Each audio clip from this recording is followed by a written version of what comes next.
¿Sí? ¿Se ve todo ok? Perfecto, entonces vamos a avanzar.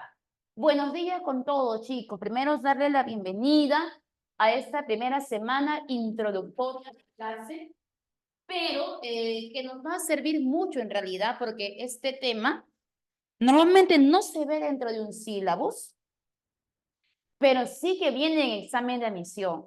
Y es un tema base que nos sirve para el resto de temas. Por ejemplo, si yo sé identificar una redundancia, cuando me pidan el uso correcto de un adverbio o de un adjetivo, les voy a dar a la clave. Si a mí de repente me piden identificar un error de queísmo y de queísmo, si conozco el vicio del lenguaje del barbarismo, lo voy a identificar en el examen. Entonces, conociendo vicios, yo puedo aplicar esto al examen de admisión y al resto de temas que vienen. ¿Qué es lo que no te aparece, guerrero?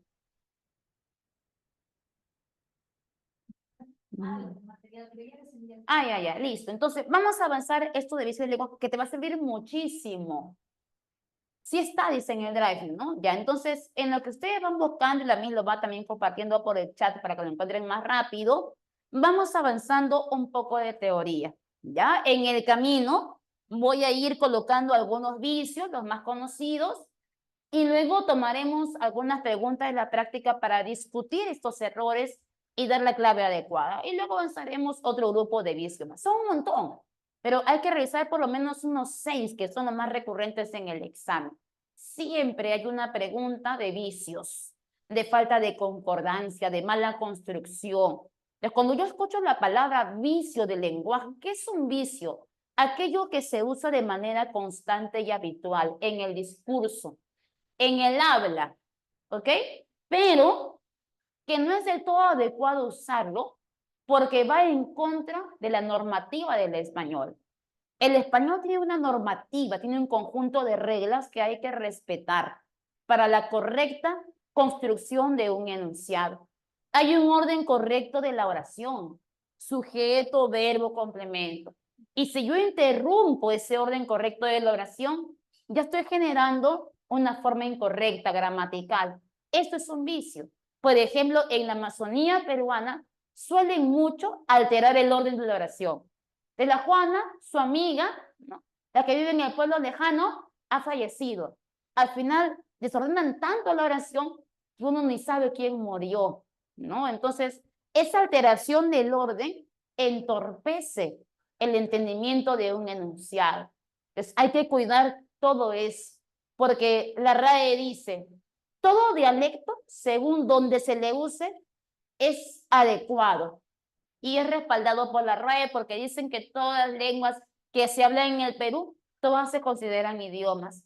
Y todo dialecto que se habla en el Perú, todo dialecto es válido, ya sea un castellano amazónico, un castellano andino, un castellano norteño. Pero la pregunta ¿es válido dentro de tu oralidad, en un diálogo entre amigos, dentro de mi población? Pero si yo quiero trasladar mi oralidad a una redacción formal, llámese, por ejemplo, no sé, una tesis de licenciatura, la formulación de repente de una ley en la Constitución Política del Perú. Voy a publicar un libro. Esto es una redacción formal. Entonces, yo no puedo trasladar mi castellano andino y amazónico hacia la redacción formal. Es válido dentro de mi ámbito, donde yo me desarrollo mi oralidad, pero hay cosas que yo no puedo trasladar hacia mi formalidad, hacia mi redacción formal. Y si lo uso de una manera constante y habitual y cometo el error varias veces, por eso que se llama vicios y hay que evitarlos. Pero para poder evitarlos tenemos que conocerlos. Entonces, uno de esos vicios muy conocido es el de la ambigüedad. ¿Ya? Vamos a empezar con ese, el vicio de la ambigüedad. Este vicio, vamos a colocarlo así como A. Algunos lo llaman ambigüedad o también llamado anfibología. Se refiere a lo mismo. Profe, ¿y qué cosa es la ambigüedad? La ambigüedad es una mala construcción de la oración. Vamos a empezar por eso. Es una mala construcción. La oración no se escribió en el orden que debería. Entonces, como es una mala construcción, la oración está mal construida, no están los elementos de la oración en el orden que le corresponde. Eso me puede llevar a mí a tener una doble interpretación de las cosas. Entonces yo puedo leer mi oración y me puedo dar cuenta que le puedo dar más de una interpretación. Eso ya es ambigüedad y hay que corregirla. Por ejemplo, te voy a colocar un caso. Si yo digo, por ejemplo, eh, se vende jabón para niños.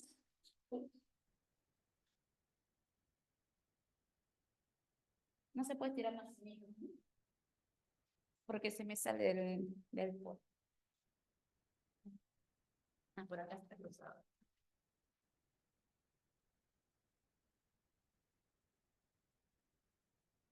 Ahora sí. Ah, ahora sí llega. Listo. Entonces, si yo digo, por ejemplo, se vende jabón para niños con forma de hipopótamo. Si yo quiero bañar a mi hija, que es alérgica, y quiero ver lo que contiene ese jabón para ver si le va a hacer daño o no a mi hija, y leo que en la caja dice, es un jabón para niños con forma de hipopótamo. La pregunta es, ¿quién tiene forma de hipopótamo? ¿Ah? Es la pregunta que te voy a hacer. ¿Quién tiene forma de hipopótamo?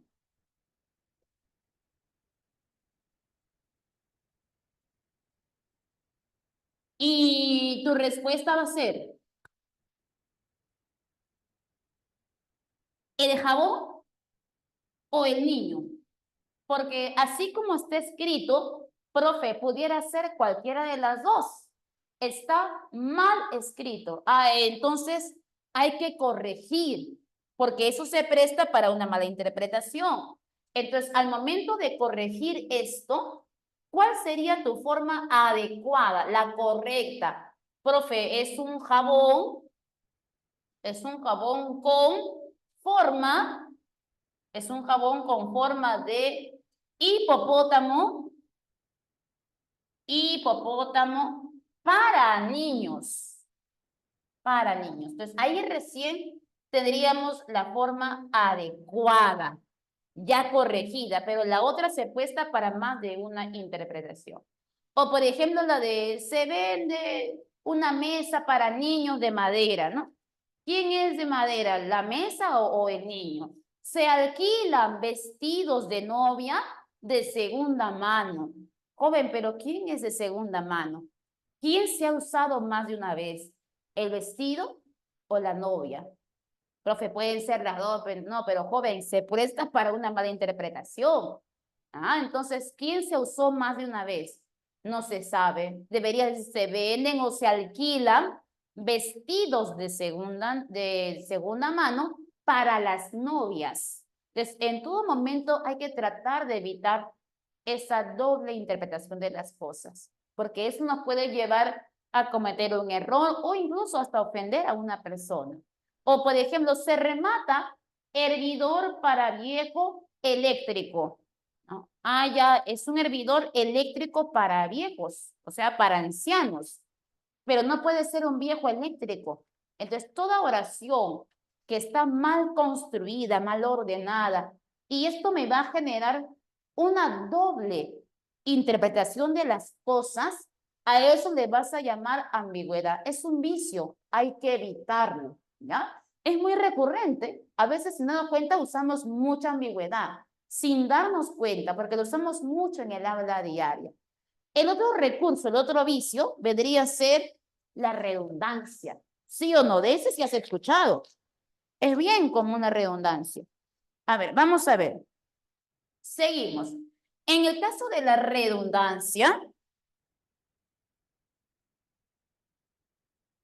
La redundancia, o también llamada pleonasmo, que se refiere a lo mismo, es un vicio que consiste en la repetición,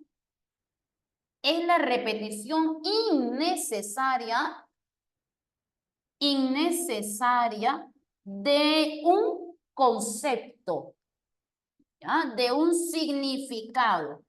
Ojo con esto, decir redundancia no es lo mismo que decir muletilla, porque la redundancia es una repetición innecesaria de un concepto, pero la muletilla es la repetición innecesaria de una palabra a lo largo de todo el discurso que genera hartazgo y monotonía.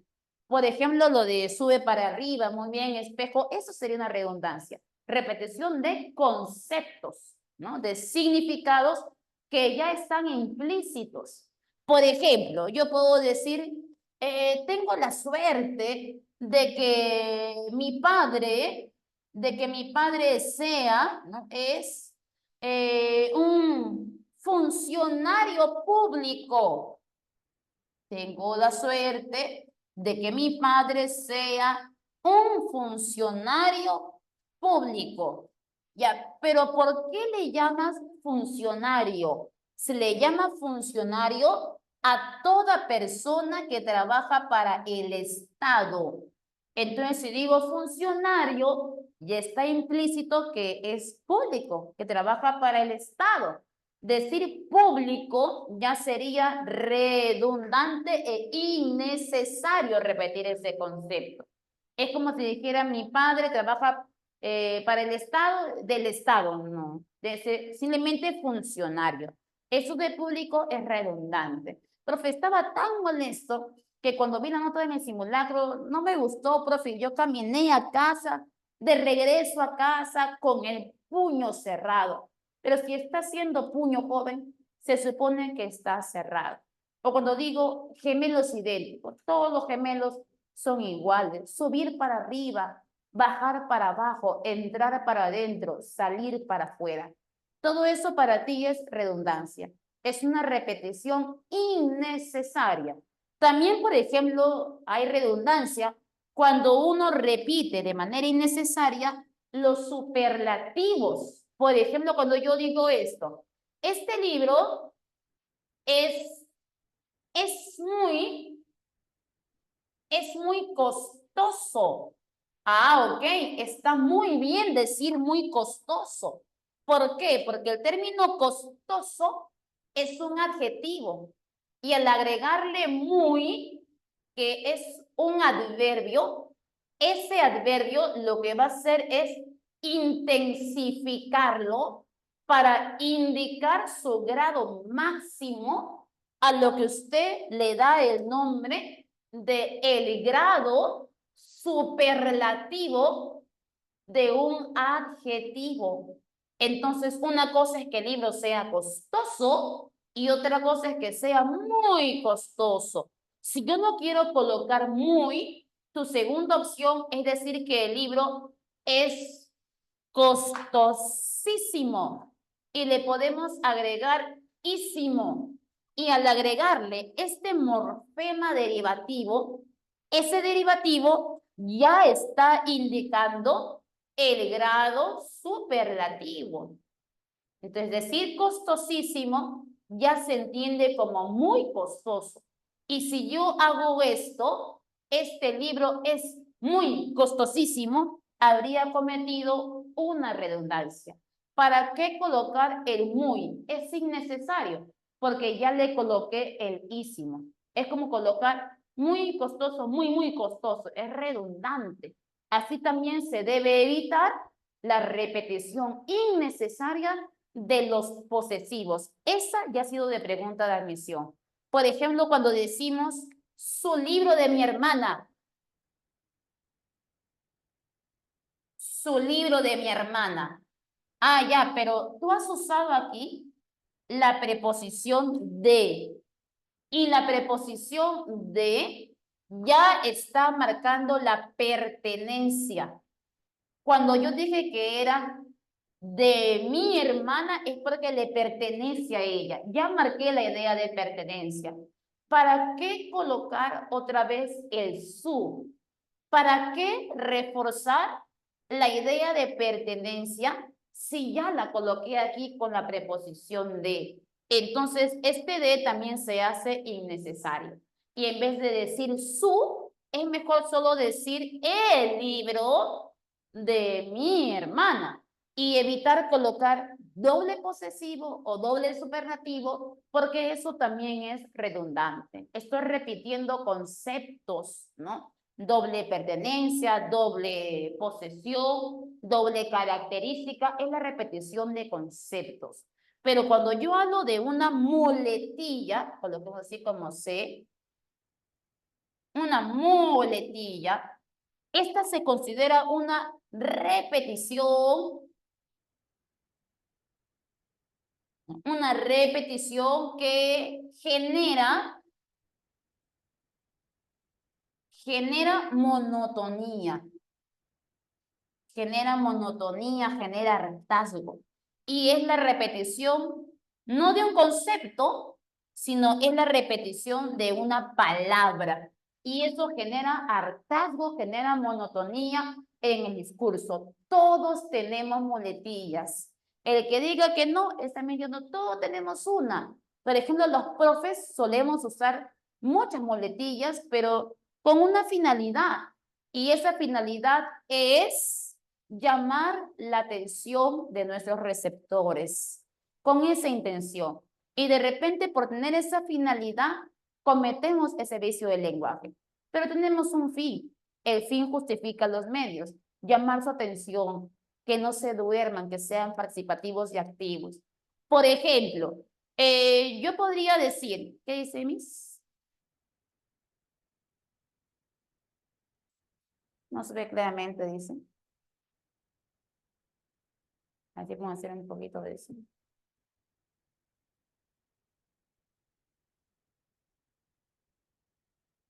Confirmen, chicos. ¿Me aclaró? Perfecto, ya continuamos. Por ejemplo, en el caso de un profe, usa mucho las muletillas para poder llamar la atención del alumno y que éste sea participativo.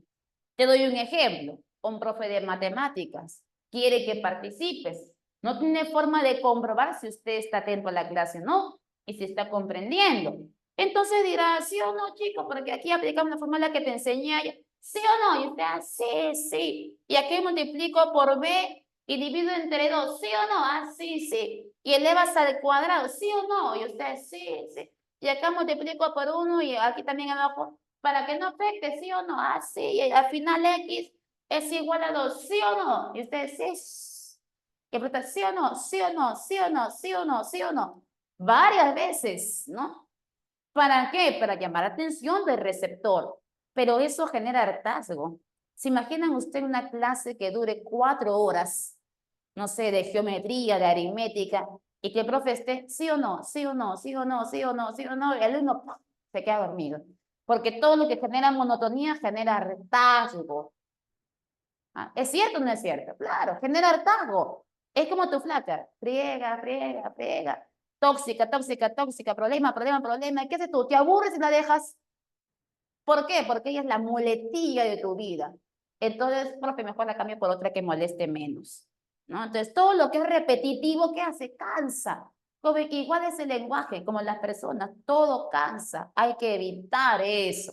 Entonces, palabra innecesaria. Repetición innecesaria de una palabra que genera hartazgo en el discurso. ¿No le ha pasado a usted que cuando iba al cole y le escogían de repente para hacer una exposición en el aula y usted era de los palteados que prefería hacer la monografía, buscar los dibujos, ¿no? Comprar el pelógrafo, pero cualquier cosa, pero menos exponer, porque tenía pánico escénico?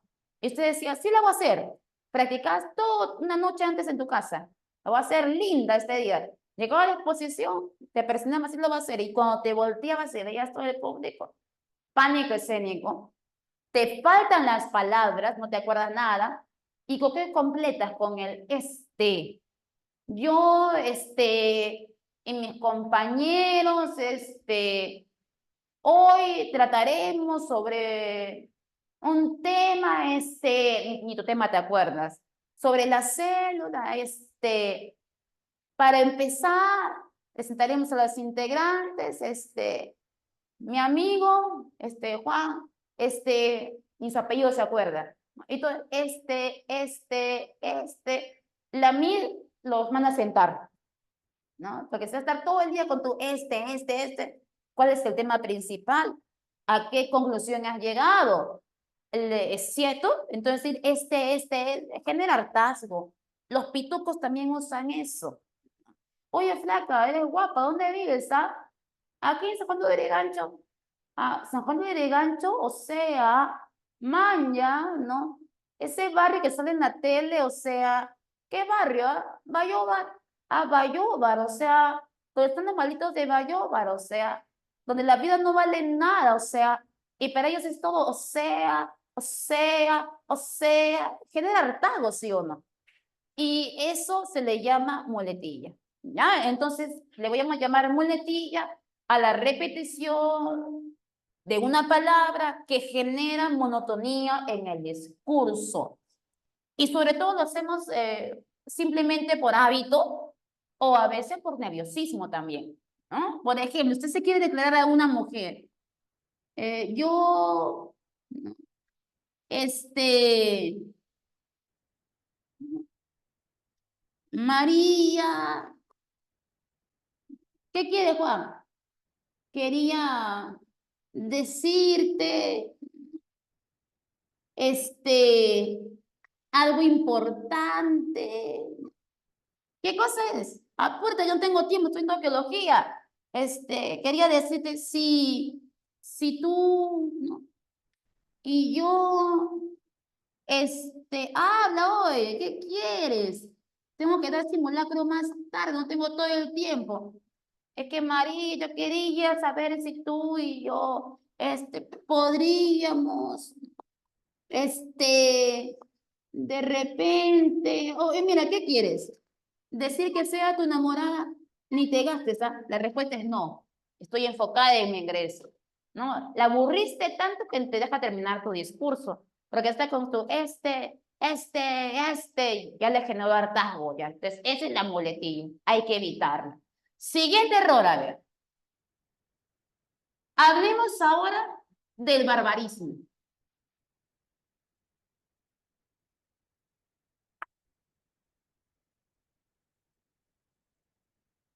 Ya. ¿Qué es el barbarismo? Viene de la palabra bárbaro. Usted que conoce más historia que yo, ¿ya? ¿A quiénes le llamaran bárbaros? ¿A los que pertenecían al pueblo o a los que venían de fuera? ¿A quiénes le decían los bárbaros? A los extranjeros, ¿cierto? Entonces, si a un extranjero le llamo bárbaro, ¿qué cosa es para ti un barbarismo? Profe, entonces un barbarismo se puede entender de dos maneras. El primer caso es cuando se hace uso de palabras extranjeras que no pertenecen a tu lengua cuando ya tienes un equivalente en la tuya. Entonces, RAE te dice, tú puedes hablar palabras extranjeras, ok, las puedes usar, pero si en tu lengua hay un equivalente para esa palabra, es mejor usar la palabra española. Porque el que tú abuses de las palabras extranjeras, cuando tienes palabras equivalentes en tu lengua, a eso se le llama barbarismo. Pero si no tuviera una palabra equivalente, entonces ahí recién RAE te dice, ok, te doy permiso de usar ese extranjerismo. Porque no tienes opción, porque no hay de otra, porque no hay un equivalente en tu lengua por quién cambiar. Por ejemplo, yo puedo decir, no, iremos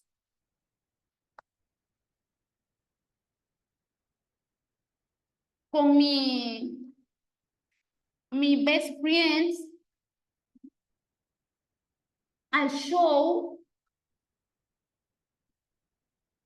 y tomaremos unos shots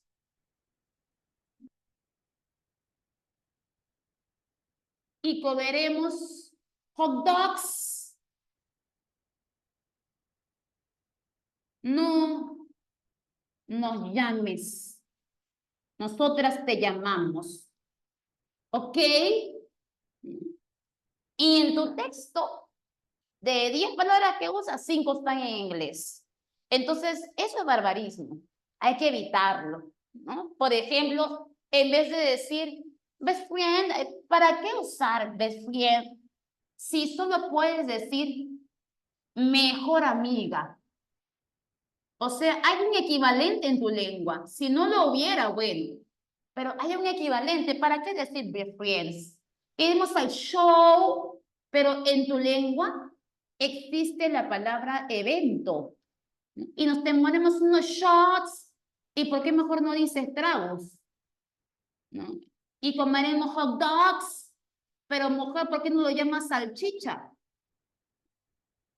No nos interrumpas, ¿ok? Pero en vez de decir ok, puedes decir está bien. Entonces, si en tu lengua hay palabras equivalentes, ¿por qué preferir el uso del inglés? Mejor cámbialos. Profe, pero ¿qué pasaría si no hubiera con qué cambiar? Por ejemplo, a este tipo de palabras, lo voy a colocar aquí como notita, se le llaman préstamos crudos.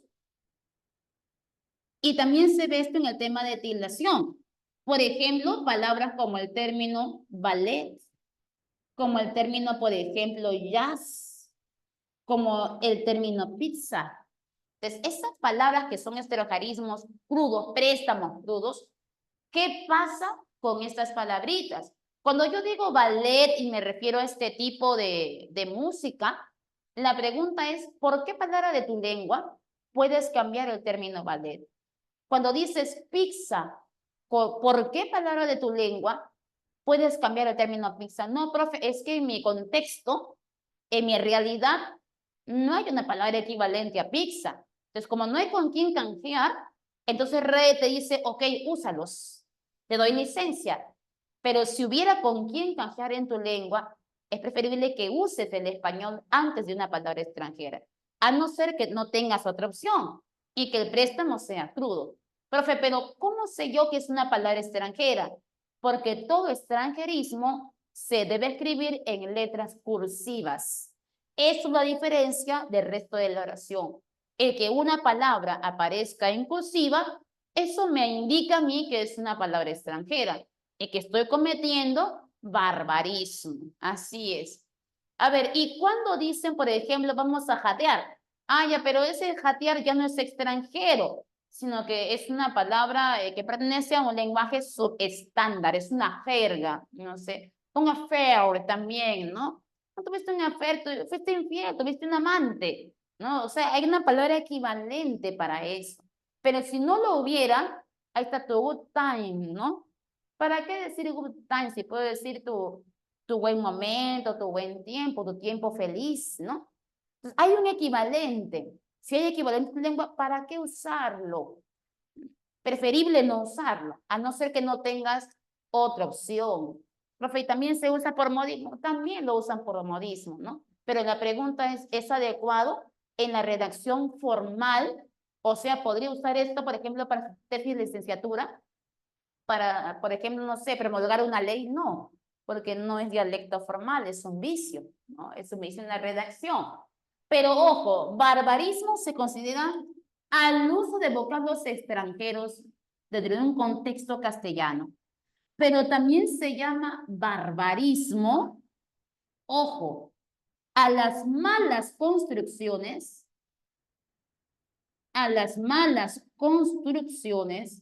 de un enunciado. ¿Okay? Malas construcciones de un enunciado. Por ejemplo, estamos hablando de un queísmo, de un dequeísmo, de la concordancia en un adverbio cuando no necesita. Entonces, toda falta de concordancia, ¿no? Me botan a patadas si uso eso. Ah, eso de botar a patadas es el sentido figurado. El sentido figurado sí se puede usar, porque en el lenguaje figurado se dan ciertas licencias, porque es un ámbito literario, es un lenguaje que no es el real. Eso no es vicio, ese es nada más lenguaje figurado. Ah, pero le escriben votan así con V. Eso sí, Anthony. ¿Por qué? Porque el verbo está mal escrito. Entonces, por eso digo, el barbarismo es uso de palabras extranjeras en un contexto castellano que no lo necesita, pero también un barbarismo sería la mala construcción de una oración, o por decirlo así, la falta de gramaticalidad.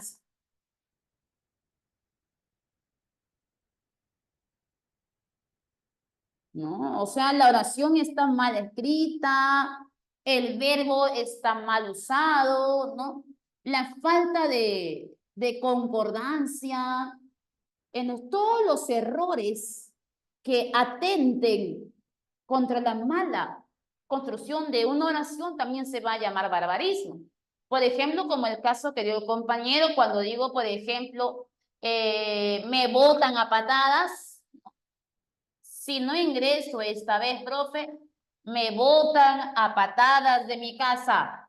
Ah, ya, pero como quise decir botar, de echar de la casa, entonces no puedes colocar botar con V, porque esto significa sufragar.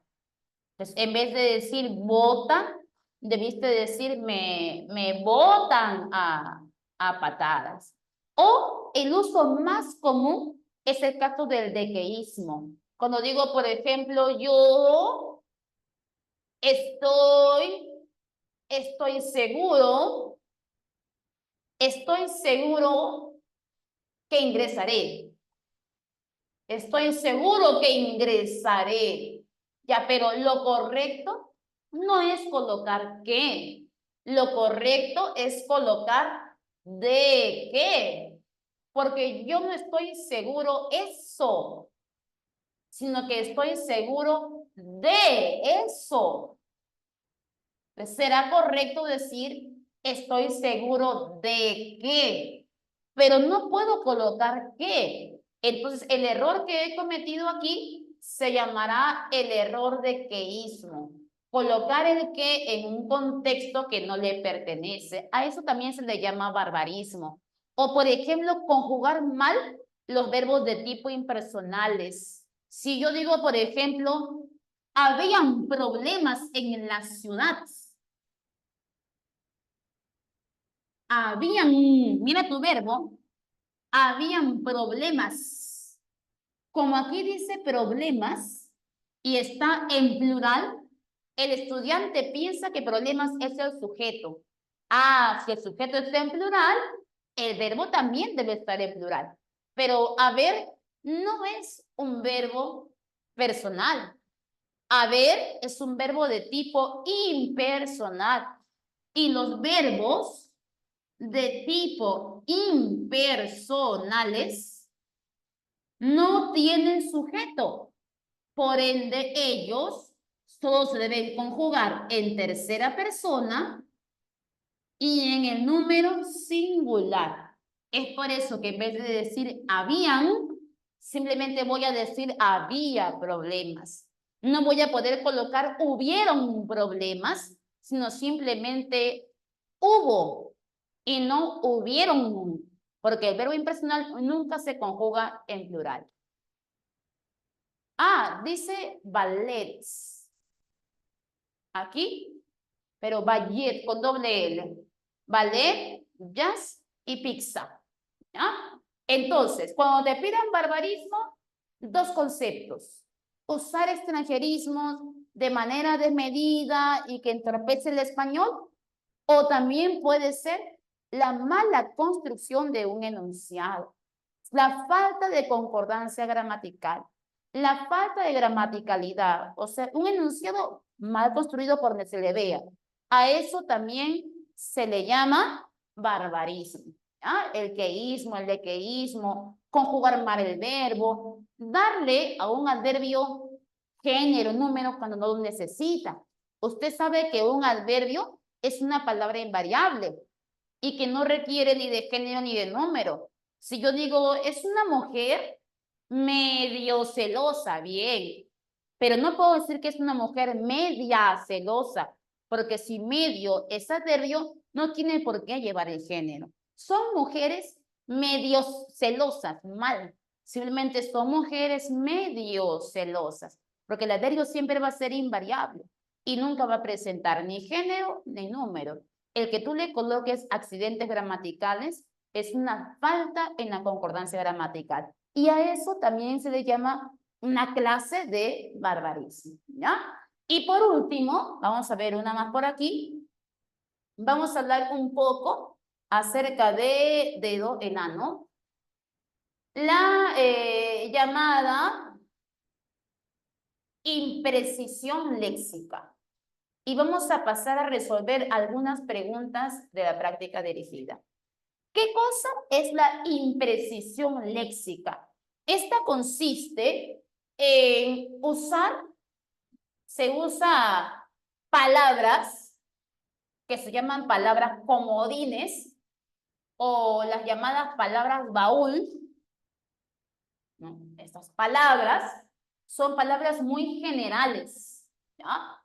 Y como son palabras baúl, se usan en un contexto, se usan estas palabras baúl en un contexto, pero de una manera muy general.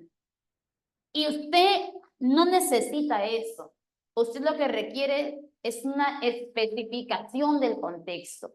Entonces, hay palabritas que las usamos como palabra baúl. Por ejemplo, si yo digo la palabra cosa, esa es la palabra baúl más usada en la lengua española. A todo le llamamos cosa. ¿Y por qué se da la imprecisión léxica? Esta se da cuando hay pobreza de léxico. Cuando hay pobreza de léxico, nos lleva a cometer una imprecisión. A ver, Martín, escribir minúsculas y mayúsculas en la misma escritura no está mal. No entiendo, Martín. Un vicio no es. Vicio sí no es. A ver, continuamos. Porque vicios son léxicos y vicios de significado. ¿Ya? Entonces, continuamos. Ah, ya, la pizarra no se ve completa. Ya, no se ve esta última parte de aquí, Miss, en la esquinita. Si podemos voltear un poquito la cámara.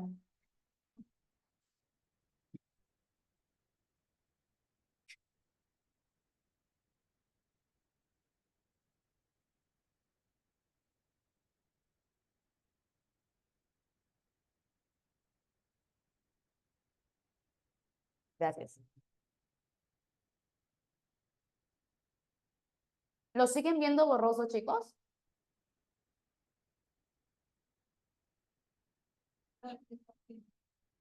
Confirmen, por favor, chicos, para que la Miss pueda hacer las modificaciones debidas.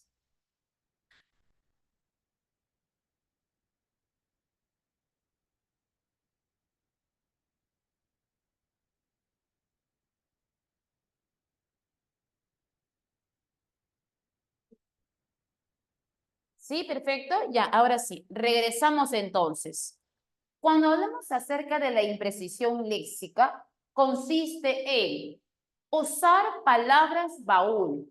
Cuando digo palabras baúl o palabras comodines, son palabras muy generales que no se prestan para el contexto porque son poco específicas. Y tu necesidad es especificar el contexto. Y eso pasa cuando hay pobreza de léxico, ¿no? Esperamos, por ejemplo, que una persona tenga un léxico florido. Cuando uno nace joven, tiene un léxico igual a 0, pero luego llegas a una cartilla de evolución del niño donde te dicen, un niño de 1 año debe hablar entre 1 y 3 palabras, ¿no? Mamá, papá, teta. Luego te dice, un niño de 3 años debería hablar un mínimo entre 20 y 30 palabras. Un niño de 3 años. ¿Cuántas palabras en su léxico florido deberían manejar ustedes como mínimo de jóvenes de 18, 19, 20, 22, 23, 24, 25 años? Jóvenes preuniversitarios. A un niño de 3 se le puede dar un máximo de 20, 30 palabras. Pero la pregunta es, ¿cuántas palabras ustedes manejan en su léxico florido? Uy, profe, no sé, yo me sé, no sé, 300, 400, 500 palabras, profe, tal vez 1000. Claro, porque usted es un adulto y se supone que debería manejar un léxico adecuado para su edad y que además ese léxico sea adecuado para su contexto, ¿no? Entonces, cuando usted vaya a la universidad, va a tener que conversar no solo con el compañero de al lado, o sea, con tu amigo, puedes hablar como si estuvieras en tu barrio, pero se va a tener que usted que comunicar también con el docente. Y ese docente ya no es el profe de la academia, no. Es un catedrático que de repente no solo sea un licenciado, sea un doctor, sea un PhD en la materia. Entonces, usted tiene que conversar con el profe, ¿sabe qué? Quiero conversar usted sobre mi exposición, sobre el tema que me ha tocado. Ah, ok. Conversa con tu profe.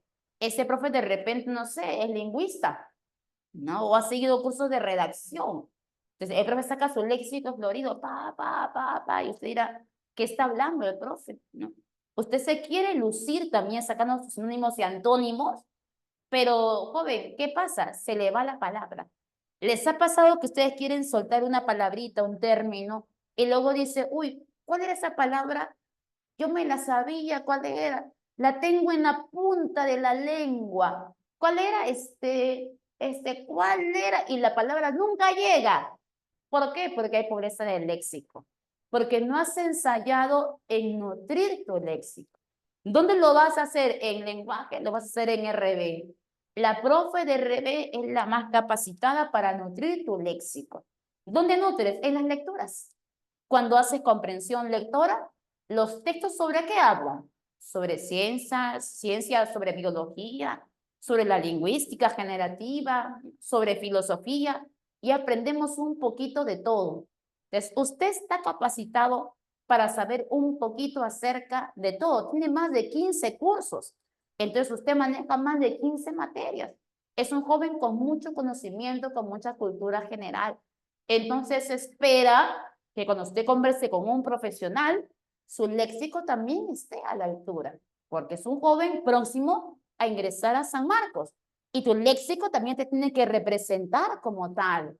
Entonces, hay palabras que yo ya no voy a poder usar, pero cuando te falta léxico, ¿qué hacemos? La vieja confiable, mi baúl.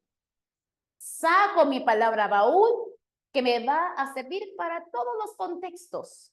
Y una de esas palabras es el término cosa.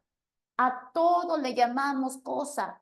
Joven, no puedo acompañarlo a su partido de fútbol porque tengo cosas que hacer. Pero en vez de decir cosas, ¿no sería más preciso decir tengo deberes que hacer en vez de llamarlo cosa? ¿No le parece que el término cosa es una palabra muy genérico? Cuando yo digo cosa, cosa puede ser varias cosas. Pero si no puedo ir a verte, es porque tengo deberes, ¿no? Entonces, cosas cualquiera, pero si yo digo, no puedo ir porque tengo cosas que hacer, mejor es decir, tengo deberes que hacer. Profe, yo quiero estudiar medicina humana, pero la verdad, profe, yo me la pienso porque cuando yo veo sangre, me da cosas. Otra vez viene la cosa, tu palabra baúl. Joven, pero en vez de decir cosa, ¿no sería mejor decir que la sangre te da asco? ¿Te da repugnancia?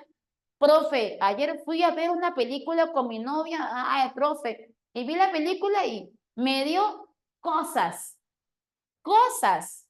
Pero si era una película de terror, ¿no es mejor decir que te dio pánico, te dio miedo? Entonces, hay palabras más exactas a usar, ¿sí o no? Las hay, pero para todo decimos cosa, cosa, cosa, cosa. Entonces, esa palabra es una palabra baúl, que es una palabra muy genérica, que la puede usar para todos los contextos, pero no es lo adecuado. Es un vicio, hay que evitarlo y hay que cambiarlo por la palabra más precisa. Profe, cuando yo la veo, la verdad que siento cosas, pero no son cosas, jóvenes, son sentimientos, es amor, es nostalgia, es melancolía. Profe, yo la veo y siento cosas en el estómago. No son cosas, hijo, son mariposas. Estás enamorado. Ah, pero todo le metemos cosa a cosa, ¿sí o no? Eso es una palabra baúl. Eso es una imprecisión. Y la que más imprecisión usa es la madre. En la casa, la madre de familia, la usa mucho. Pero uno no la corrige porque la madre nos puede tirar con la chancla voladora, ¿sí o no? ¿A quién no le ha pasado que le dicen, hijo, ven un ratito, por favor? Pero con ese tono de voz de que si no voy, mi madre se va a molestar, ¿no? Porque una cosa es, hijito, ven, y otra cosa, hijo, ¿puedes venir, por favor? Y ahí sí usted viene corriendo. Ah, está molesta, está molesta, está molesta, profe, mejor corro, mejor no me demoro. Sí, mami, ¿en qué te ayudo? ¿Sabes qué, hijito? Tráeme el que está sobre el al costado del esto. No, pucha, ¿qué querrá tu mamá? Tráeme el que está sobre el esto. Así era la mami, ¿sí o no? Porque ella está tan apurada en su vida diaria. Tiene que hacer tantas cosas en el día. Cocinar, llevar al hermanito al colegio, pagar tu pensión, ir al mercado, ¿no? Piensa en tantas cosas que se le va la palabra, ¿no? Mamá, ¿cuál te traigo? El esto, caramba, ¿no? Usted es el tonto, ¿no? No, mamá, pero ¿cuál? Ponle el nombre, pues, mamá. Caramba, es el esto. Que esté encima del esto, rapidito, trae. Pucha, tú vas el esto que esté encima del esto. Mamá, encima de la mesa, carambas. Tráeme el esto, vas a la mesa. Hay celular, cargador, corta uñas. Uno no es adivino, ¿sí o no? Pero pregúntale, mamá, ¿cuál es esto? Y está molesta. Ya se va a molestar más la mamá, ¿no? Y como no sabe la palabra la mamá porque no se recuerda, peor se frustra. Entonces mejor le traigo todo, pues, ¿no?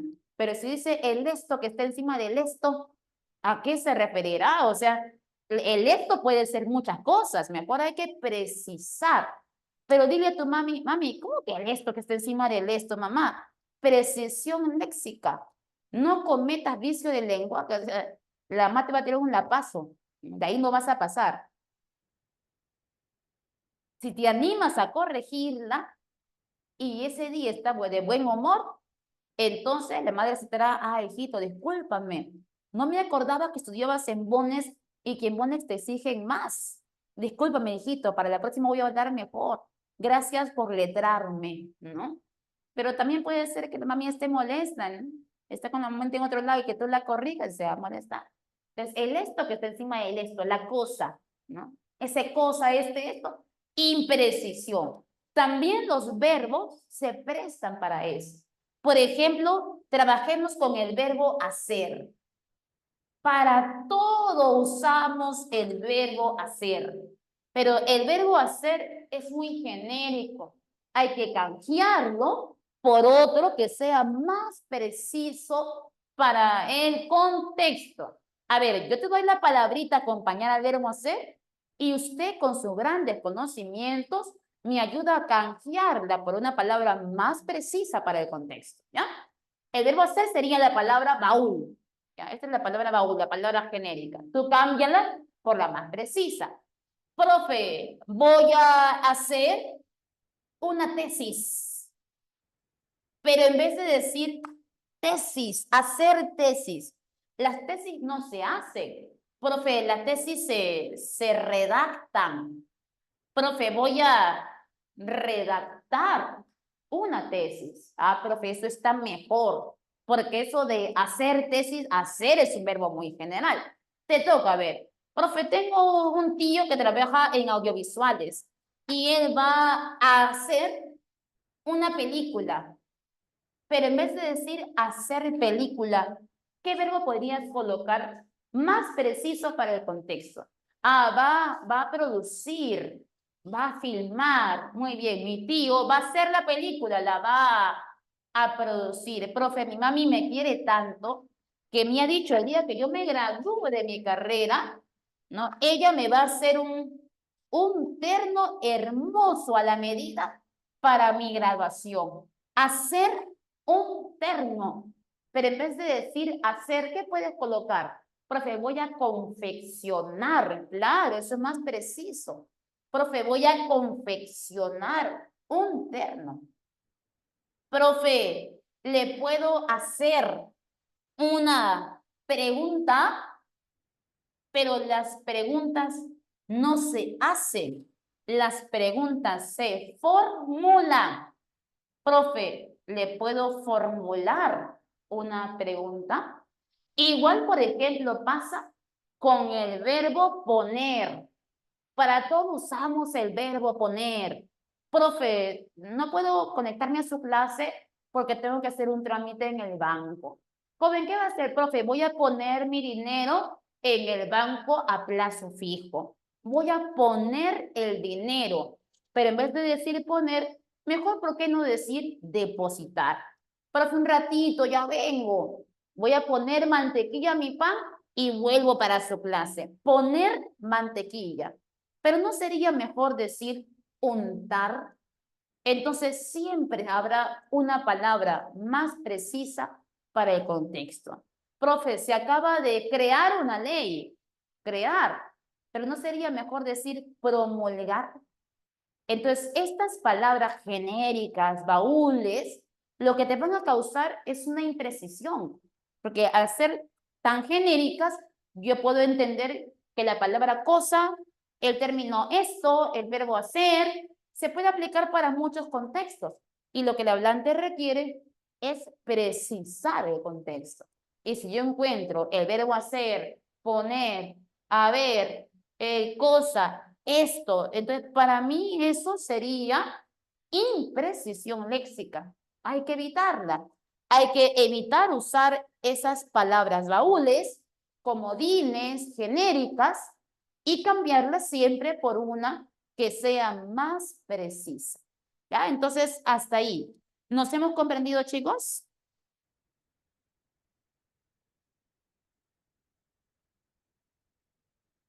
Sí, perfecto. Entonces, yo voy a dejar para el final un vicio más, que es el vicio de la impropiedad.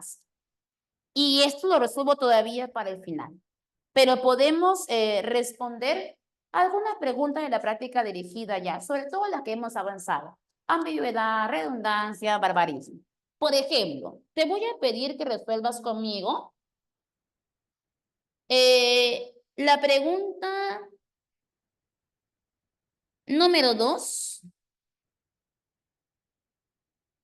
la pregunta número 3,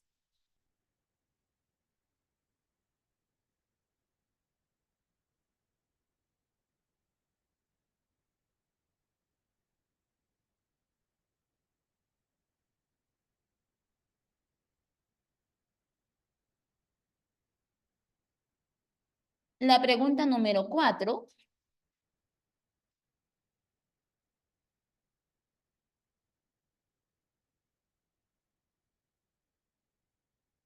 Ya luego vamos a resolver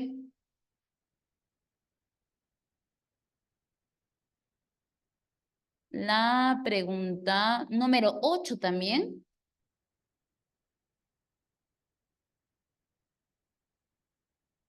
8.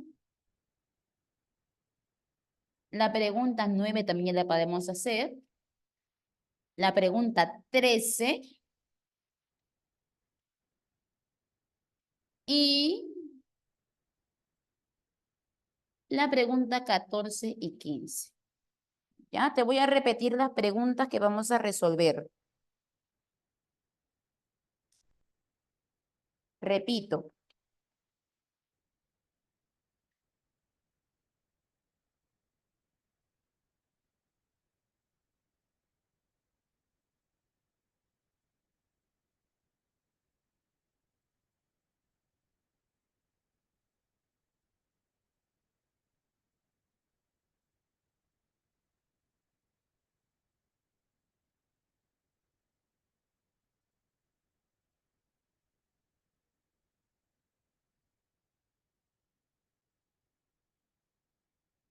Ya está. 8 preguntitas como si fueras área E.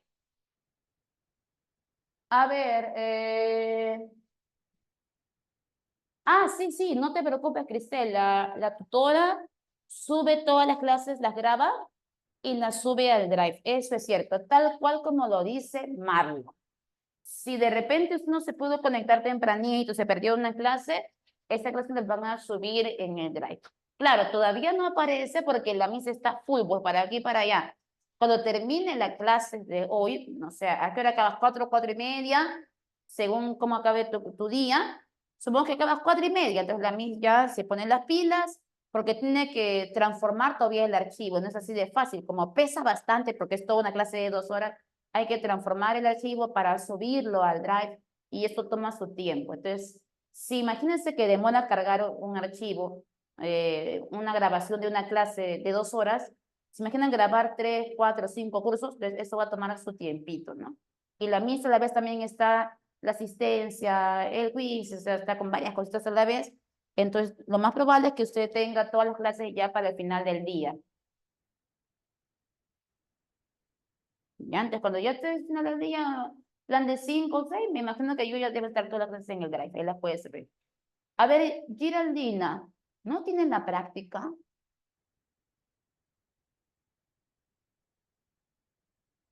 Ahí está. ¿Y cómo la tiene Alison?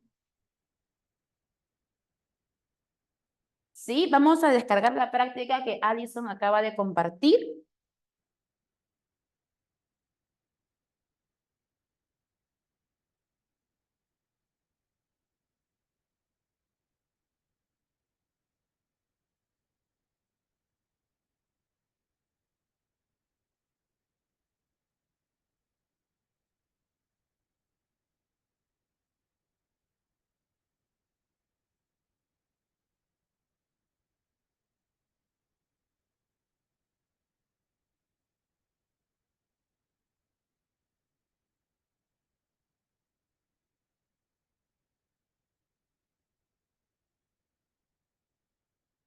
Sí, ¿ya todo descargamos, chicos?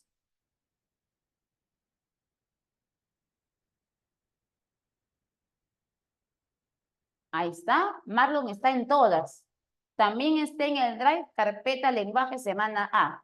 Le han puesto así como semana A porque es una semana introductoria. ¿Listos? Me confirman diciendo un sí cuando ya todos tengan su práctica descargada y podamos avanzar.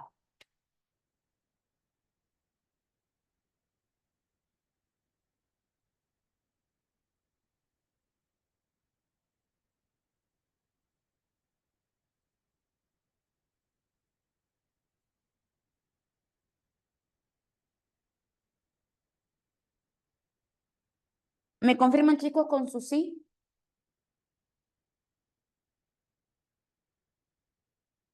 Anthony, ¿ya lo logró? ¿Marlon también? Marlon hace ratazo que está listo ya. Martínez, ¿sí? ¿Los demás chicos pudieron descargar la práctica? Perfecto, ya. Ahora sí, empezamos. Empezamos con el caso de la pregunta número 2. En la pregunta número 2 nos piden identificar un vicio conocido como la ambigüedad. En esta pregunta número 2 vamos a marcar, mira, algunos me han dicho A y otros me han dicho B. Ambos están en lo cierto, porque esa pregunta sí tiene dos claves, ¿ya? Ahí va un pequeño lapsus. Y vas a marcar ahí que la clave de la 2 es A, pero también es B, ¿ya? Si usted me hubiera marcado C, D, E, ya, ahí sí me preocupaba ya. Pero si me he marcado o A o B, está dentro de lo correcto. Vamos a ver por qué, ¿ya? En la letra A dice, don José conduce su auto muy despacio porque es muy viejo para correr. Pregunta, ¿quién está viejo y ya no puede correr? ¿El carro o don José? Ah, profe, no se sabe, doble sentido. Esa es ambigüedad. No se sabe a quién le han dicho viejo y ya no puede correr, si al carro o a don José. Entonces, esa es ambigüedad. Profe, y la letra B, en la B dice, en esa peluquería ofertan cortes de cabello y barba para caballeros de calidad. Caballeros de calidad, pero ¿quién es de calidad? ¿El corte de cabello o el caballero es de calidad? No, profe, debe decir que es un corte de cabello de calidad para caballeros. La B también tiene ambigüedad. Por eso que voy a marcar ahí, B. Profe, en la C, ¿qué frío hace, Tito? Pasa adentro, abrígate con una casaca. Profe, eso también está mal. No se puede decir pasa adentro. Se supone que cuando decir pasa, se supone, profe, es obvio que tiene que ser adentro. Claro, esa tiene error. Pero a ese error no se le llama ambigüedad, se le llama redundancia. Por eso que no es mi clave. Pero si me preguntan, ¿tiene error? Sí, tiene error, pero no de ambigüedad, sino de redundancia. Profe, y en la D, su hermana de mi amigo Luis. Pero si yo dije que era de mi amigo Luis, el de ya marcó la pertenencia. ¿Para qué decir su hermana? Doble posesivo, redundancia. Solo decir la hermana de mi amigo. Profe, ¿y por qué no puede ser la E? En la E dice, para su amigo, ha traído esos libros que usó él mismo cuando postuló a San Marcos. Ya, pero la pregunta es, ¿esta oración no está desordenada? Dice, para su amigo, ha traído esos libros que usó él mismo cuando postuló a San Marcos. Debe de ser, él trajo esos libros que usó él mismo cuando postuló a San Marcos para su amigo. Aquí más que una ambigüedad, hay un desorden oracional completo, pero no se preste para el doble sentido. Yo sé que los libros son para el amigo que todavía no ingresa, y yo que ya leí esos libros y que ingresé, lo voy a prestar al amigo que todavía no ingresa. Ahí se puede entender el contexto, pero lo que pasa es que hay un total desorden de la oración. Entonces hay una mala construcción, pero no hay un doble sentido. Entonces la clave a marcar tenía que ser avión y besito, ¿ya? Luego vamos a la pregunta 3 y te piden el error de la redundancia, el que carece de este error, el que no tiene, o sea, la que está bien construida, la que no repite innecesariamente. Y la clave a marcar es, miren, es la que carece, la que no tiene, esa, o sea, la que está correcta, la que no tiene redundancia. Si me dicen B, la B no es, la B sí tiene. Profe, ya sé entre la C no es, hijo. Profe, entonces la F, profe, no, la que no tiene. Tu clave a marcar tiene que ser dedo, así es, Marlon, dedito. Porque en la D dice, este niño habla, que habla, y no estudia ni deja estudiar. Pero este habla y que habla, no es redundancia, porque no estoy repitiendo conceptos. Simplemente el habla que habla simplemente es un copulativo frente a un copulativo, pero no repito conceptos. Eso sí está bien construido. Pero en la letra A dice, Doña Rosa se pone unas pelucas postizas. Pero joven, ¿por qué le llamas peluca? ¿Por qué postiza? Porque es de mentira. Ninguna peluca es de verdad. Pues, toda peluca tiene que ser postiza. Eso de peluca postiza es como decir sube para arriba, baja para abajo. ¿Sí o no? Entra para adentro, está redundando. Esa sí tenía redundancia. Profe, ¿y la B? En la B dice, quiere ingresar a San Marcos, más sin embargo.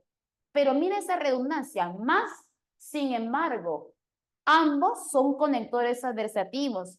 El más significa pero y el sin embargo también significa pero. Es decir, más sin embargo es como decir pero. No le puede colocar doble pero. Entonces ahí también hay redundancia. Simplemente debo decir, quiere ingresar a San Marcos, pero no estudia. O si no, sin embargo no estudia. Pero no puede colocar más sin embargo. Es como decir pero. Profe, y la C, joven, en la C dice que sufrió un accidente totalmente fortuito. Pero joven, todo accidente es fortuito. Sucede de manera circunstancial. Nadie planifica un accidente. No es que hoy yo me levanté sin ganas de dictar, porque simplemente hoy quería ir al Caribe, tomar una piña colada, vivir la vida, y no tenía ganas de venir a dictar. Entonces digo, ay, ¿sabe qué? Hoy se me antoja tener un accidente. O sea, no es que yo lo vaya a planificar. Se llama accidente porque sucede de manera fortuita. Nadie lo planifica, es algo circunstancial. Por ejemplo, les comento, hace un mes atrás yo no planifiqué, pero tuve un accidente. Cargando a mi niña porque ella se me corría, yo por sujetarle y el carro no le pase por encima, me saqué la mugre y me reventé la rodilla. Yo estuve con más de 2 semanas sin caminar. Tengo una cicatriz enorme en la rodilla. Yo no quería ese accidente porque nadie quiere quedarse con una rodilla, con una cicatriz del tamaño de un puño, donde nunca más me voy a poder tener un short. Porque si hubiera querido, no me hubiera hecho algo tan fuerte. Pero es sin intención, así es Cristel. Nadie provoca los accidentes. Todo accidente es fortuito. Es decir, accidente fortuito es algo redundante. Simplemente decir accidente. Ya está implícito que nadie provoca el accidente. Profe, y en la letra E, Juan tiene 2 hijas mujeres. Pero si yo dije que son hijas, se supone que son mujeres. Decir hijas mujeres también está redundando. Si yo digo, tengo 2 hijos, bueno, ahí sí hace falta especificar, porque me dice que si tienes 2 hijos, ahí yo no sé de qué sexo son. Tengo 2 hijos, un hombre y una mujer. Ahí está bien. Les digo, tengo 2 hijas, hijas, son mujeres. Decir hijas mujeres también ya está redundando. La única que está bien construida era la letra D. Y las demás tienen, ¿qué cosa? Redundancia. ¿Ya? Entonces sería 2A con B. La 3 era dedito. Vamos con la número 4. A ver, ¿tú puedes? 4. Vamos, como oral, tú puedes. 4. Vamos con la imprecisión. Ya sabes lo que es usar una palabra baúl muy genérica. Has marcado casita. A ver, vamos a ver.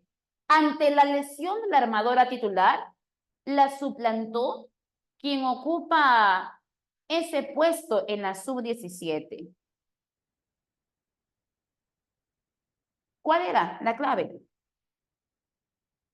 La oración que adolezca, dice, ¿no? La oración que adolezca de este vicio.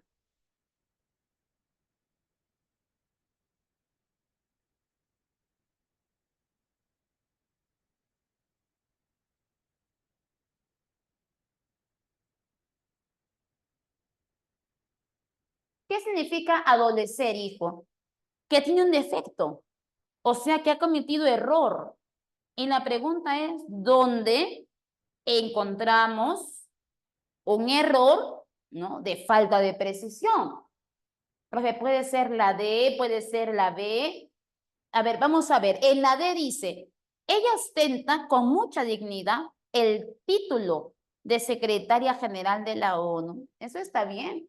Como tengo un título de secretaria general de la ONU, ¿quién no quiere tener ese título? Soy secretaria general de la ONU. Entonces yo lo voy a ostentar. Está bien. Eso está perfecto, ostentar.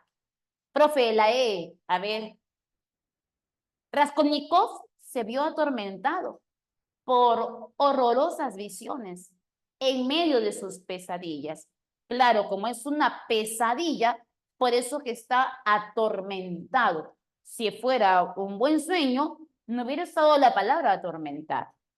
A ver, sigamos buscando. Profe, se oyó una fuerte explosión en el taller que por fortuna no fue grave.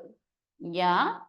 Para concentrarse suele oír música instrumental mientras se estudia matemáticas, ¿ok?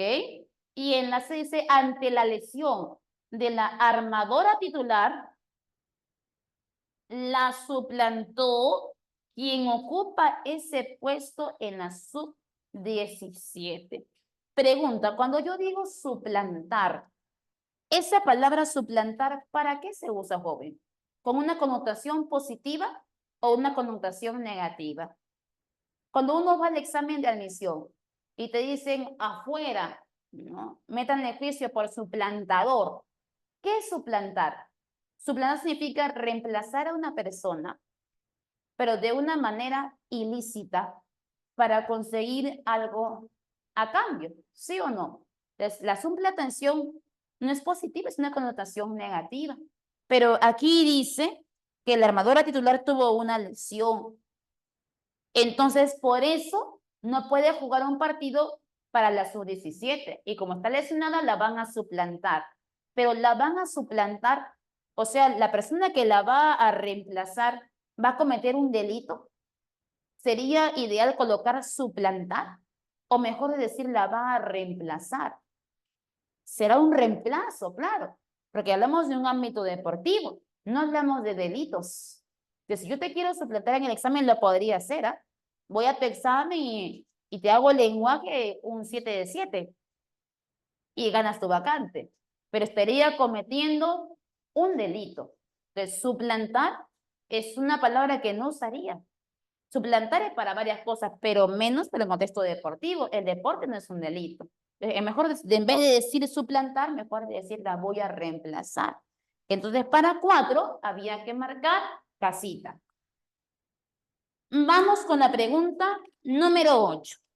En 8 dice, la precisión léxica es una de las características de nivel formal o académico y que consiste en el uso pertinente de las palabras más adecuadas al contexto o la situación, con el fin de cumplir con dicho requisito. ¿Qué palabra completa adecuadamente la oración? Y dice, según el reputado analista político, es el ámbito de la política, esa abogada detentó, dice, ¿no? Detentó la jefatura de la fiscalía.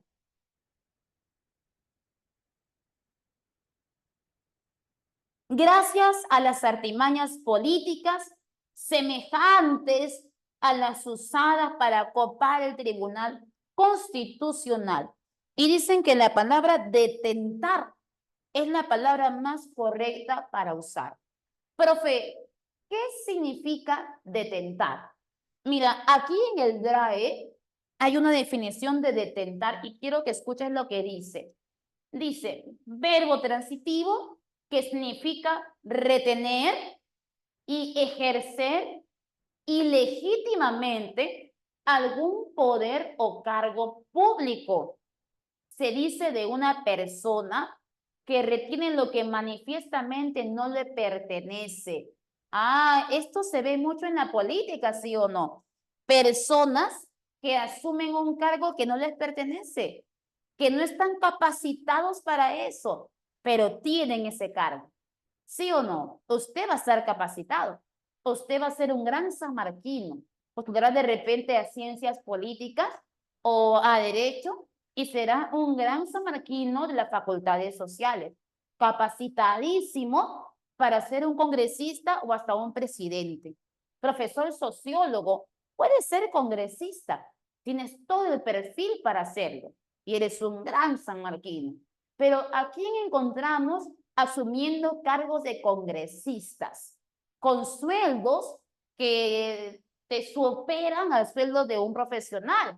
Usted se quema las pestañas estudiando en San Marcos 6, 7 años, más 2 años de tesis, 8, 9, ¿para ganar cuánto, hijo? 2.000, 2.500, y luego viene un congresista para ganar 15.000, 20.000, 30.000, y mira su currículum, ¿qué dice? Secundaria completa. La pregunta es, ¿está capacitado para recibir ese sueldazo? ¿Por qué mejor no para ustedes que se han quemado las pestañas? Pero eso dice, detentar significa retener o ejercer ilegítimamente algún poder o cargo público. Retener lo que manifiestamente no te pertenece. Pero para poder ejercer ese cargo de congresista, tener ese sueldazo, ¿qué hacen? A zángaro, ¿sí o no? Y se ponen ahí, doctor en ciencias políticas. Ah, pucha, ese currículum, ¿no? Pero en realidad no es eso, ¿no? El papel aguanta todo. A la justa terminó su secundaria. Agrandan el currículum. Y nada de lo que dice ahí es cierto. Entonces, ¿para qué hacen esto? Este movimiento ilícito para poder detentar, para poder ejercer un cargo que no le corresponde. Por eso aquí dice, según el reputado analista político, esa abogada detentó, o sea, asume la jefatura de la Fiscalía de la Nación. ¿Se imaginan cuánto gana ustedes una jefa de la Fiscalía de la Nación? y lo hizo gracias a las artimañas políticas semejantes a las usadas para copar el Tribunal Constitucional. Entonces, ahí la palabra más exacta para usar en el ámbito político para ejercer algo que no me pertenece es la palabra detentar. ¿Por qué? Porque ostentar es muy genérica. Yo puedo ponerme un collar de perlas y me salgo a la calle a ostentarlo. En la esquina me pueden robar, pero salgo a ostentar. O sea, a vanagloriarme de que tengo dinero, ¿no? Me pongo un Rolex, ¿no? Y salgo a ostentar, ¿no? Ingresas a San Marcos y lo pones en el Facebook, en los grupos, en las redes sociales, ingresé, ¿no? ¿Para qué? Para ostentar, como diciendo, yo sí, ustedes no, ¿no? Entonces, eso es ostentar. Pero la pregunta es, profe, ¿me compro un iPhone? Claro, y tu manzanita lo dice todo, porque eres ostentoso. Profe, ostentar no es malo. Mira, es bueno para tu autoestima, pero la pregunta es, ¿el ostentar también afecta a otras personas, sí o no? Ya, pero la pregunta es, ¿la palabra ostentar se usa para el ámbito político? ¿O yo puedo ostentar una perla, un celular, tener dinero, tener una vacante? O sea, yo uso para los bienes materiales, para cosas superficiales, ¿no? Pero la pregunta es, ¿lo hacemos con el fin de hacer daño? ¿Y lo usamos en un contexto político? No, políticos no. Entonces, en vez de decir ostentar, mejor de decir detentar. Cuando yo digo suplantó, ya, pero suplantar es muy genérico, ¿sí o no? Porque yo puedo suplantarte en el examen, pero no soy política, ¿no? Ejercer, pero yo puedo ejercer, no sé, la abogacía, puedo ejercer, no sé, mi tarea de docente, puedo ejercer mi labor de médico y no necesariamente un ámbito político. Profe, y psicólogo enseñó, pero para enseñar el docente. Entonces tiene que ser el ámbito político, porque dice Tribunal Constitucional, jefe de la Fiscalía de la Nación, el analista político. Entonces, la palabra más adecuada para usar y más precisa será el término detentar. Por eso que en la pregunta número 8, preferible es marcar. ¿Qué clave era detentar? Besito, ¿cierto? Ya, te vamos a marcar besito. Pregunta número 9. Claro, puedes ostentar, Cristel, y sin hacer daño, ¿no? La pregunta 9 dice, imprecisión léxica.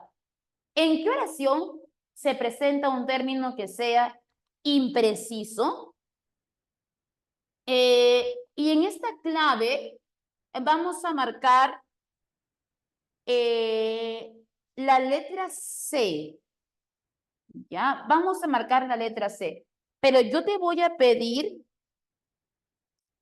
que cambies la palabrita del texto, porque el texto de eco no debe decir imprecisión, debes colocar impropiedad. Ese fue el fallo de la pregunta. Ya dice, la impropiedad léxica es el vicio que se manifiesta en el uso de un término cuyo significado no corresponde a la intención del hablante en lugar de otro que exprese el sentido correcto.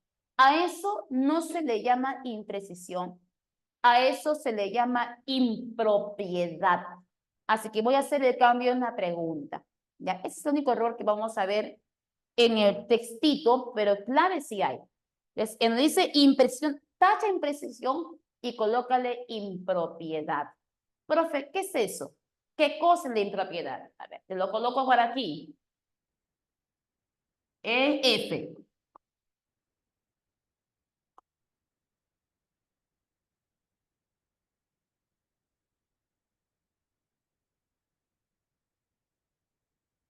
Impropiedad léxica. Como dice el texto, mira, el texto dice, usar un término cuyo significado no corresponde a la intención del hablante. Muy bien. Entonces yo voy a usar, es el uso de un término que no corresponde que no corresponde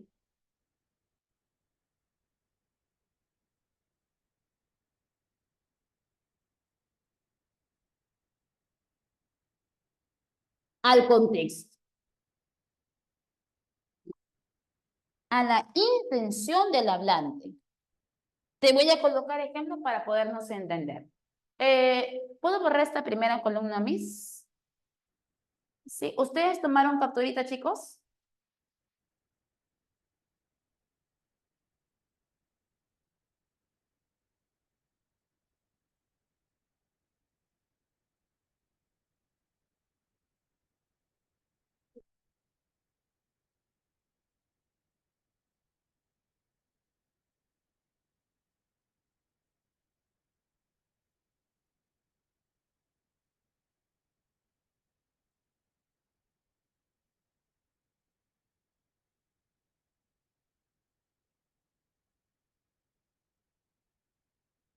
Seguimos. Profe, ¿cómo eso de usar un término que no corresponde al contexto o a la intención del hablante? Por ejemplo, esta impropiedad sobre todo se da cuando hay casos de paronimia. Sucede mucho cuando hay casos de paronimia.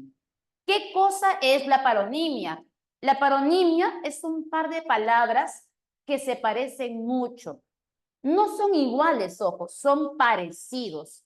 Si fueran iguales, fueran palabras homónimas, pero estas son parónimas. Entonces, ¿qué pasa? Cuando yo tengo una paronimia, por ejemplo, coloquemos el caso de la palabra aptitud con la palabra actitud.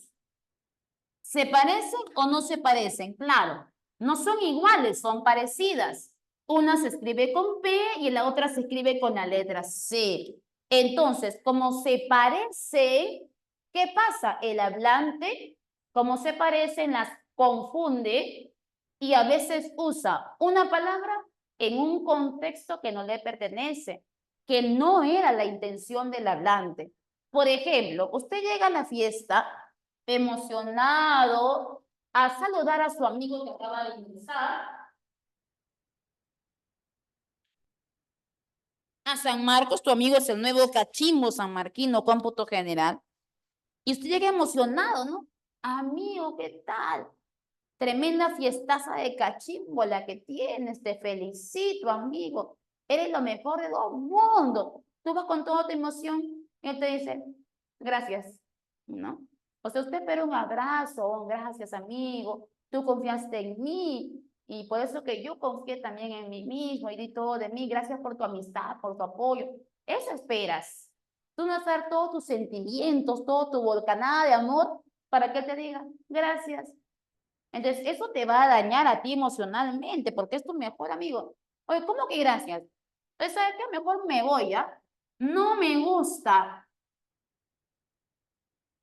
no me gusta tu completa. ¿Qué vas a colocar? No me gusta tu actitud o no me gusta tu actitud. Si usted me dice, mira, mejor me voy, ¿ya? Porque no me ha gustado para nada tu actitud. Esto está mal. A esto se le llama impropiedad léxica. Impropiedad. ¿Por qué? Porque has colocado una palabra en un contexto que no le correspondía, porque esa no era la intención del hablante. La palabra aptitud se entiende como una habilidad. Es por eso que los cursos se llaman aptitud verbal, aptitud matemática. Pero tú te estás yendo porque te han dicho, gracias. Entonces, a ti te ha incomodado su actitud, porque la actitud es la conducta, es el comportamiento. Entonces, lo adecuado era que usted diga, me voy porque no me gusta tu actitud. Pero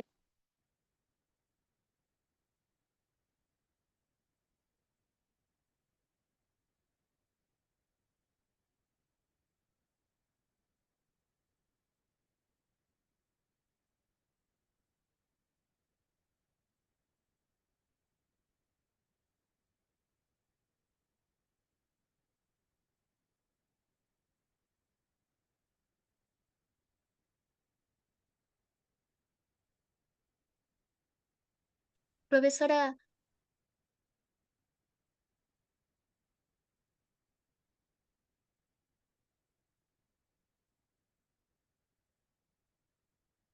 profesora, tiene su audio desactivado.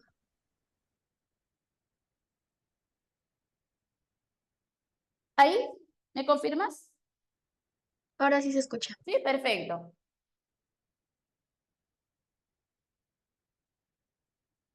Ya, ¿qué he conocido? Por ejemplo, tienes un año de relación con tu novio y ha llegado el momento de presentárselos a tus padres. Ahora sí, chicos. Dice que no se escucha, mis. Ahora sí. ¿Confirman, jóvenes? Ya, ahora sí. Mira, me lo cuelgo aquí para que no se caiga. Y ahora sí. Por ejemplo, tienes un año de relación con tu novio y ha llegado el momento de presentárselo a los padres. Un año de relación. Mi amor, te bañas, te pones camisa. Si mi papá te pregunta algo, por favor, léxico florido. Responde bien a todas las preguntas. No te preocupes, mi amor. Mi amor, te lo digo porque mi padre es coronel de la policía, ¿no? Y mi madre es lingüista, así que por favor, lúcete, ¿no? Y comete el gran error de dejarte solo con tus padres. Ella se va al baño y se demora media hora. El padre comienza con el interrogatorio. ¿Cómo te llamas? ¿Dónde vives? ¿No? ¿Qué estudias? No, señor, yo estudio en Bones, pero todavía no ingreso, pero estoy próximo a ingresar. Soy el futuro médico de la... Ah, futuro, pero todavía no eres. No, pero lo seré, señor, paciencia, ¿no? Además, yo soy el que le enseño biología a su hija. Por eso que su hija está muy bien en los simulacros. Ah, perfecto, muy bien. Y una pregunta, ¿por qué se fijó en mi hija? ¿Qué tiene ella que otras chicas de su aula no tengan? Y usted le va a decir, mire, me fijé en ella porque ella es la chica, es la mujer más veraz o más voraz que he conocido en mi vida. ¿Qué le vas a decir? ¿Ah? ¿Es la mujer más veraz o más voraz? Profe, no sé, se parecen las dos palabras. Si usted dice que la ama porque es la mujer más veraz, es porque está diciendo que su señorita hija es la mujer más sincera que ha conocido en su vida. Es una mujer que habla con la verdad en la mano. Nadie es mejor que ella. Pero si usted dice que esta es una chica voraz y por eso que la adora, ¿quién enamora? La dragona, la comilona, la que se traga todo, la que va al receta te pide, señora, una Inca Cola de 3 litros, 3 hamburguesas, un queque de chocolate, ¿no? Para llevar papitas Lay's, ¿no? Entonces, la viste y dije, pues, esta chica no es como todas, ¿no? Es una voraz, o sea, la comilona, la que se traga todo. Pero cuidado, se lo vas a decir a su padre, al que le dio la vida. No puedes decir, señor, yo amo a su hija porque es la mujer más voraz que conocí en mi... No le puedes decir dragona. Tendrás que decirle, es la hija, es una mujer veraz, es sincera. Pero como se parece, usted puede usar una palabra no propia. A eso se le llama impropiedad. Y ahí en tu texto hay una. Por ejemplo, soy una persona. Soy una persona, elige, accesible o soy una persona asequible. ¿Por qué? Porque todos confían en mí. Ah, ya, entonces yo veo a un alumno que llega cabizbajo a mi aula, de repente tiene problemas familiares, emocionales. Joven, ¿qué le pasa, joven? ¿Por qué está con esa carita? Si hasta ayer todo estaba bien, ahora ¿por qué viene con esos ánimos? Vamos, cuénteme lo que le pasa, suelte toda esa negatividad para que pueda entrar al aula y recibir su clase con otra motivación, con los ánimos arriba. Profe, no sé si le puedo contar porque no me va a entender. Joven, confíe en mí, todo el mundo confía en mí. Yo soy una persona ¿Y qué me vas a decir? ¿Soy una persona accesible o asequible? Se parecen, ¿ah? Pero no es lo mismo. Usted me tiene que decir que yo soy una persona accesible. O sea que se puede acceder a mí con apertura y confianza. Pero si usted me dice que yo soy una persona asequible, ¿sabe lo que significa asequible? Significa que se puede comprar. Que se puede comprar. O sea, tiene precio. No sé, el día de mañana me roban el celular y yo no me voy a poner dura, ni me voy a resistir, no, que me roben. Un celular es algo material. Lo puedo recuperar mañana más tarde, no sé, a fin de mes cuando me paguen. Pero la vida no se recupera, que se lo lleven. Porque tener un celular para mí es algo asequible. O sea, que lo puedo pagar. Tiene un precio. La vida no tiene precio. Pero si yo digo que confíes en mí porque soy una persona asequible, o sea, me está diciendo que yo tengo precio.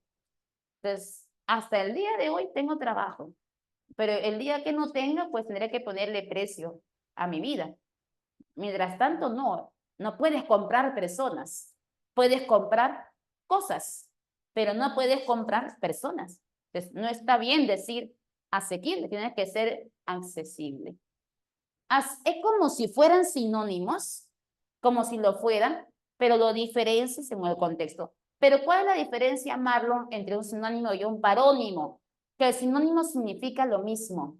Si yo digo, por ejemplo, avaro y tacaño, significan lo mismo, pero el parónimo no. Decir aptitud no es lo mismo que decir actitud. No son sinónimos, sino que son parónimos. Son palabras parecidas, pero con significados diferentes. Profe, entonces, ¿cómo puedo hacer yo para darme cuenta que ahí hay impropiedad? Tienes que nutrir tu léxico y eso lo vas a hacer en RB. Mientras más textos leas, más capacitado estarás para reconocer ciertos vocablos difíciles de los cuales ustedes conozcan el significado. Mientras más comprensión lectora tenga, más va a nutrir su léxico. Eso es cierto. Entonces, ponerle mucho puncho a la parte de RB, porque eso te va a ayudar a poder identificar el vicio de la impropiedad. Porque usted no es adivino para saber qué significa asequible, accesible. No es adivino para saber la diferencia entre, por ejemplo, veraz y voraz o feraz y feroz, ¿no? Entonces, hay que saber léxico, pero eso solo lo hace nutriéndose día a día en la parte de RB. Entonces, aquí decía, pregunta número 9, conversa con el profesor. Él es una persona asequible y te brindará otra oportunidad. Pero el profe no es asequible. El profe no tiene precio. Tiene que ser que es una persona accesible. Ya, entonces, eso es impropiedad. Vamos a marcar casita, pero chicos, vamos a hacer la corrección, ¿ok? Que no diga imprecisión, que diga impropiedad. Es un pequeño error en la práctica, pero se puede solucionar. A ver, Marlon, cuando lo busco en el diccionario de sinónimos de la RAE, me indica como sinónimo. Ah, ya, pero en realidad son parónimos, ¿ya? Son parónimos. A veces pudiera ser que coincidan, ¿ah? Pero no siempre. Pero en realidad son parónimos porque no son iguales, son parecidos. En la pregunta número 13, vamos con la 13. En la 13 dice, la redundancia es la repetición innecesaria por sobreentendido. Señalen la oración que ejemplifique este vicio del lenguaje. ¿Dónde hay redundancia? La clave que me dan es besito, en la que dice Julio Velarde es el funcionario público más respetado en la actualidad, pero cuando digo funcionario es porque trabaja para el Estado. Decir funcionario público ya sería algo redundante. Por eso que la clave a marcar es besito. Si yo digo controlaron la hemorragia y la operación fue un éxito, hay una redundancia, está bien redactado. La clave a marcar, besito, por lo de funcionario público. Cerramos con la pregunta número 14 y 15. En la 14 dice, los errores léxicos, o sea, de impropiedad o de barbarismo, vaguedad, ¿qué es la vaguedad? La imprecisión, ¿no? La pobreza del léxico, la imprecisión, esos son errores léxicos. Constituyen fallas inexcusables en la redacción formal o académica y que se manifiestan en el uso de términos inadecuados, demasiado genéricos o demasiado imprecisos.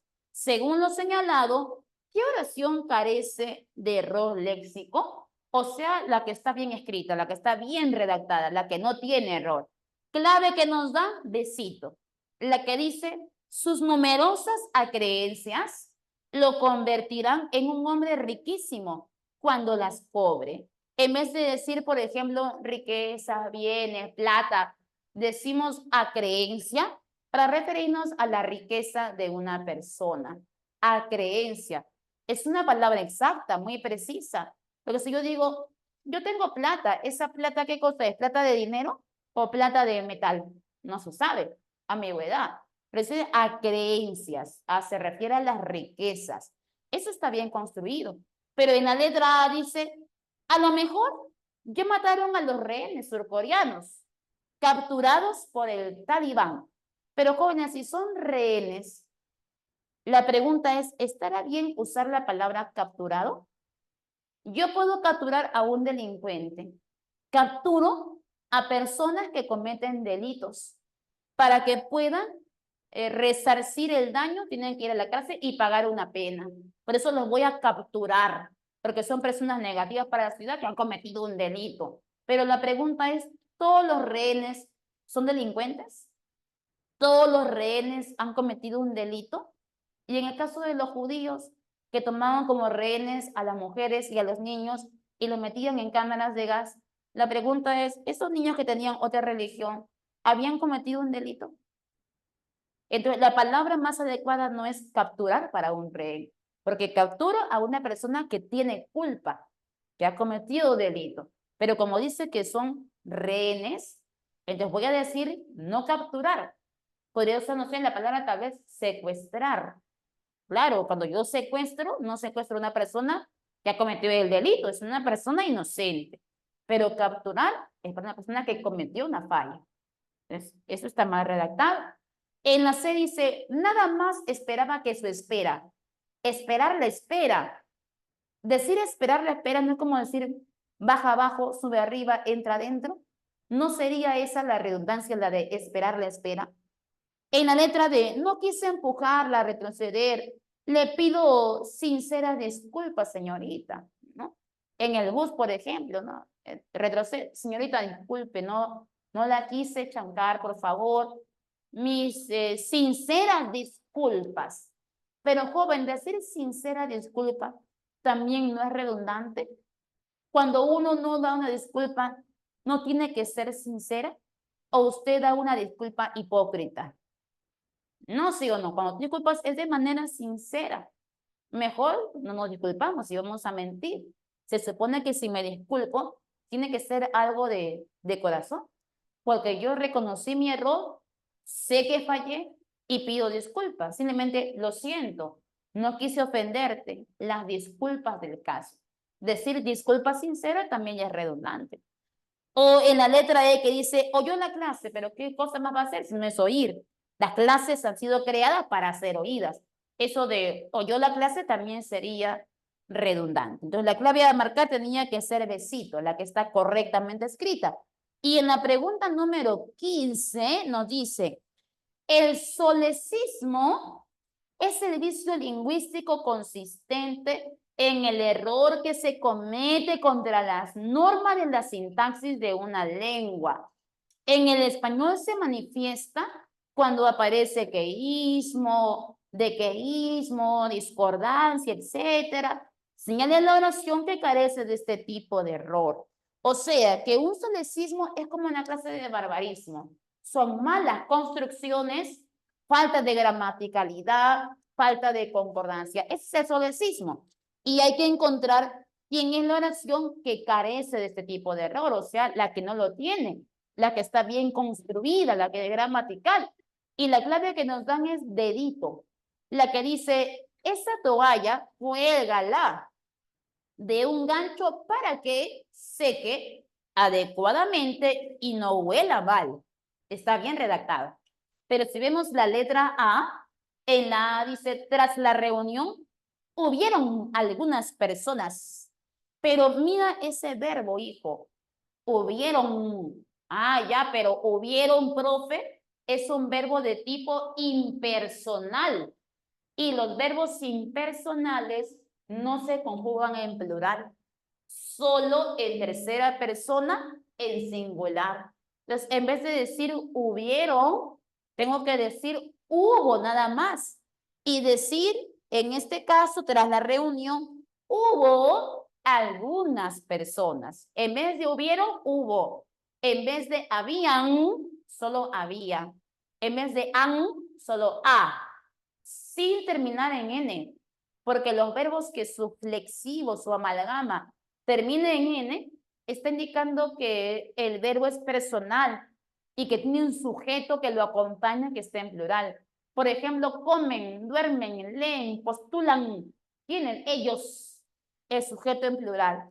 Entonces, comer, postular, dormir, soñar son verbos personales que están en plural porque su sujeto está en plural. Ellos comen, pero el verbo haber no es personal, es un verbo impersonal. Por ende, no debe decir hubieron, sino que simplemente hubo. En la letra B, me temo de que aún no estamos preparados. Yo me temo de eso o yo me temo eso. Debiste colocar yo me temo que, pero ahí no dice qué, ahí dice de qué. Ah, profe, ahí de quéismo, ya se cometió el error. Profe, en la C, ella se preocupa como toda madre que comas. ¿Ella se preocupa eso o se preocupa de eso? En el eso tenía que decir, ella se preocupa de qué, pero no dice de qué, dice qué. Ah, profe, ese error es el quéismo, el usar qué donde no le corresponde. Y en la E dice, toda esa gente caminaban rumbo al estadio. Ah, ya, pero una cosa es decir esto, por ejemplo, las palomas, con esto acabo, y otra cosa es decir la bandada. Cuando yo digo las palomas, palomas es un sustantivo que solo está en plural. Pero cuando yo digo bandada, bandada es un sustantivo de tipo colectivo. Entonces la regla dice, si el sujeto es un sustantivo que está en plural, el verbo debe estar en plural. Pero lo correcto debe ser las palomas volaban. Y tú lo puedes colocar en plural porque el sujeto está en plural. Pero este es un colectivo. Al colectivo le corresponde un verbo en singular. Y debo decir la bandada, pero no volaban, sino la bandada voló. Cuando hay sustantivo colectivo. Yo digo las estrellas brillan porque son estrellas. Pero si yo digo la constelación, no digo brillan, sino que digo brilla.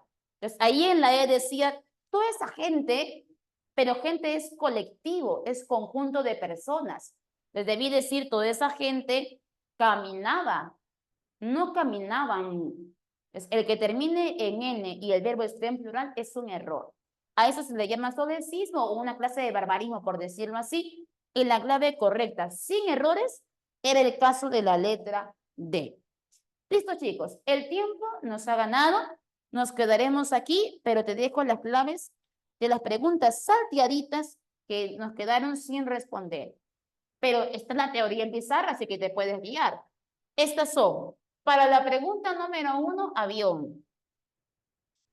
Luego nos faltó la pregunta 5, la clave es casita. En la pregunta 6, la clave era barquito. Y en la 7, avión. Las demás están 8, 9, 13. En la pregunta 10 vas a marcar barquito, en un avión, en 12 avión también.